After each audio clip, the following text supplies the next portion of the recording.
Après plusieurs années à la tête du Pixel Museum, Jérôme Hatton préfère mettre fin à ses activités. Ce passionné de jeux vidéo, qui a accumulé près de 30 000 pièces en quasi 30 ans, pointe un arrêt de bail brutal. C'était un peu abrupt, on était en négociation, donc c'est vrai qu'on a, ces derniers temps, eu du mal à payer le loyer qui est quand même assez élevé. Et donc du coup, ça a été voilà, une décision très brutale. Vu le manque de soutien, moi je jette un peu l'éponge, quoi. Constat amer partagé par son voisin Richard Blin, le directeur du Toy Discovery Museum consacré aux jouets. Du côté de Tour et Taxi, en revanche, on dit avoir tenté de trouver une solution sans réellement y parvenir. Il nous avait fait une proposition pour rester encore ouvert jusqu'en juin 2025 et puis démonter les 6 mois suivants, donc jusqu'en décembre 2025.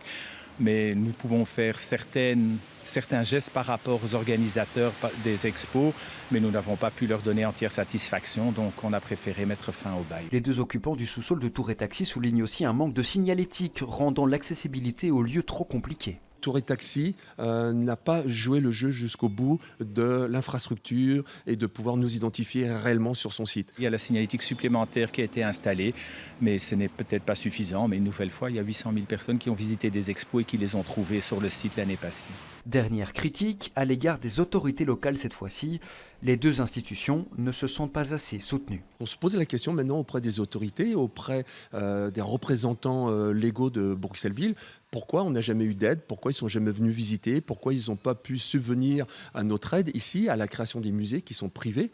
On l'a eu avec le musée du jouet précédemment, rue de l'Association, qui a disparu et que la famille a décidé de vendre la collection. Contactée, la ville de Bruxelles n'a pas souhaité s'exprimer sur le sujet devant notre caméra.